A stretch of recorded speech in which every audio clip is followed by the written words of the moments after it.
So mga paps, musta pala? Ngayong araw pala, share ko sa inyo yung mga bagay na ayaw ko sa Toyota Vios. Okay?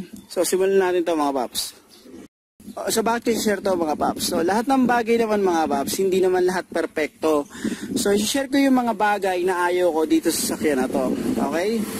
So in case na may makakapanood ng video na to, kung sakali man, makikita nila yung mga cons sa ownership ng ang Toyota Vios. So ito mga to mga paps, personal ko lang na experience to sa pagmamay-ari ng Toyota Vios. Maaaring kulang, maaaring hindi, pwede nyo ilagay na lang sa comment section, okay? So simulan natin to dito mga paps. So dito naman tayo mga paps. Tingin ko ma-observe nyo to kung meron kayong ibang sasakyan maliban sa Toyota Vios. Ang napansin ko kasi dito sa Toyota Vios, yung aircon niya hindi ganun kalakas. Hindi ko alam kung bakit, pero mga ilang sasakyan na drive ko, ayan, meron din akong Nissan dyan. Hindi ko alam kung bakit yung aircon ng Toyota Vios ay hindi ganun kalakas kumpara sa iba. Kung ibabangga ko to sa Nissan, iba talaga ang lakas ng aircon ng Nissan. Hindi siya sa pakiramdam lang.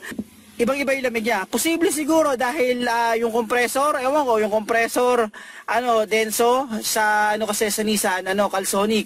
Posible rin yung dahilan, pero yung aircon ng Vios hindi siya ganun kalakas kumpara sa ibang sasakyan. So dito naman tayo sa makina mga paps. Ito ma-observe nyo to. Ito kasi sa 2NC at saka sa 1NC, yung pakiramdam na malagitik yung makina niya. Kung meron kayong 1NR o 2NR, yung mga dual BBDA na Vios, maobserbahan nyo rin na iba yung lagitik niya kumpara sa ibang sasakyan.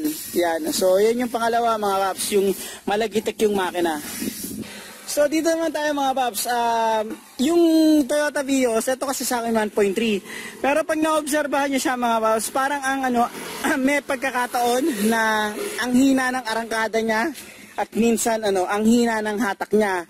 So ginagawa ko na lang mga paps, dahil minsan mahina ang hatak niya, minamanual mode ko na lang siya o nililipat ko sa 3 or 2 para lumakas yung hatak niya. Lalo na pagpapakyat, mararamdaman niya yung mga paps, parang hina ng hatak niyan.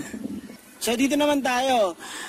Eto, kung may Vios kayo, sigurado makaka-relate kayo sa akin. Yung yung ground clearance niyan, yan. So ito yung ground clearance ng Vios, pag may sakay ka sa likod, lagi na lang mga paps, sasayad yan or tatama yan sa mga humps. Kaya ginawa ko na lang diskarte, naglagay na lang ako ng rubber lifter para kahit paano, kapag may sakay ako, may karga ako, duman sa mataas na humps, hindi kakaid yung pangilalim mga paps. Yan, ground clearance, yan. So dito naman tayo mga paps. Ito, base lang to sa sa obserbasyon ko na yung Toyota Vios parang yung suspension niya hindi ganoon katibay. Medyo mahina yung suspension niya. Pwede niyo i-comment yung mga experiences niyo tungkol sa suspension, pero para sa akin hindi ganoon ka solid yung suspension niya. Paano mga paps, hanggang dito na lang yung video na to. Sana itong video na to makatulong to kahit paano magkaroon kayo ng reference in case na nagbabala kayong bumili ng Toyota Vios. Okay? Yung mga pinanggit ko, mga cons, mga negative side ng pagkakaroon ng Toyota Vios. Siguro pag sa susunod na video, gagawa ko ng mga pros naman, yung mga pinaka-advantage sa pagmamay-ari nito.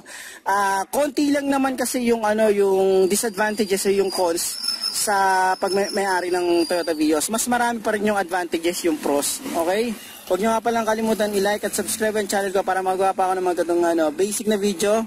Huwag nyo rin kalimutan i-hit ang notification bell para updated kayo sa video na ginagawa ko. Paano mga paps? Maraming salamat sa inyo.